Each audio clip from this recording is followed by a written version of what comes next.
بسم اللہ الرحمن الرحیم۔ میرے معزز و محترم سامعین کرام، السلام علیکم ورحمۃ اللہ وبرکاتہ۔ میں آپ لوگوں سے آج بہت اہم مسئلہ بیان کر رہا ہوں جس کو سن کر آپ کا دل باغ باغ ہو جائے گا۔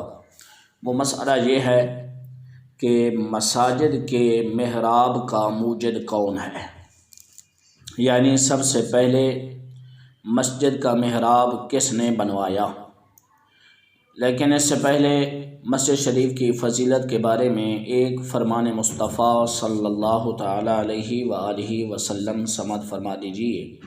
میرے کریم آقا علیہ السلام نے فرمایا، من بنا للہ مسجدا بنى اللہ لہ بیتا فی الجنہ، جس شخص نے اللہ کی رضا کے لیے اللہ کا گھر بنایا تو اللہ تبارک و تعالی اس آدمی کا گھر جنت میں بنا دے گا۔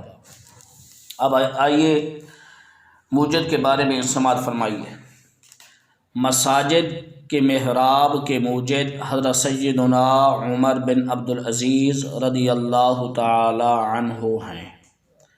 ولید مروانی کے دور میں سب سے پہلے مساجد کے محراب حضرت سیدنا عمر بن عبدالعزیز رضی اللہ تعالی عنہ نے بنوائے ہیں۔